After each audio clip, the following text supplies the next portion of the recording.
Hali gani ndugu msikilizaji, mtazamaji wa GT Unity?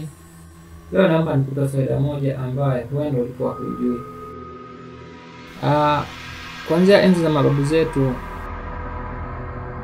walikuwa wanaheshimu vitu vingi sana ambavyo sisi siku hizi tunaonekana kama ni wajanja, lakini kumbe sio kweli.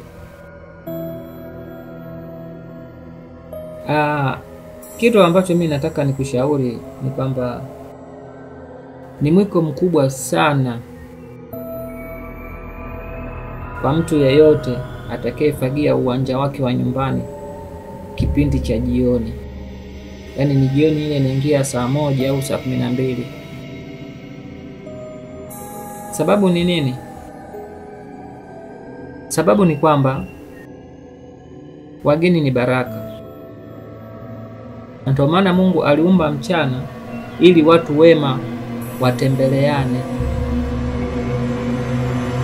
Sasa wewe unapochukua jukumu la kusafisha uwanja wako wakati wa jioni, elewa kwamba unatoa baraka zote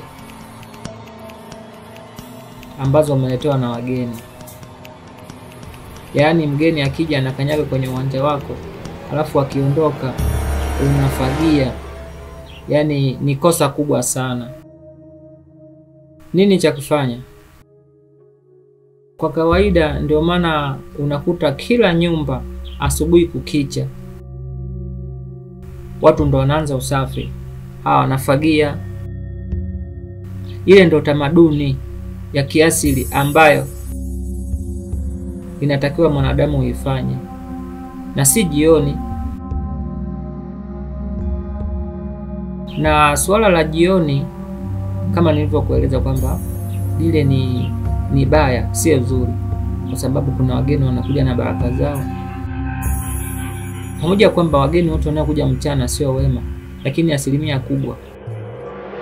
Usifagie uwanja wako wa nyumbani kipindi cha jioni. Fanya usafi asubuhi, kwa sababu usiku una mambo mengi yasiyoonekana. Yapo yanayoonekana, lakini sio yote. Kwa hiyo unapofanya tamaduni ya kufanya usafi asubuhi ukicha, pale ndo unafagia mikosi iliyokufikia usiku wa kuamkia siku hiyo. Kwa hiyo ni ruhusa kufagia, unaruhusu baraka au mambo mema yaingie nyumbani kwako. Ndugu mtazamaji, nayo mengi sana ya kuongea tofauti na hili, ila tu kwa faida hiyo niliyokupa, naomba basi usubscribe hapo kwenye channel yangu ili niendelee kukuletea mambo mengi mazuri yenye faida. Asante kwa kunisikiliza na kutakia kazi njema.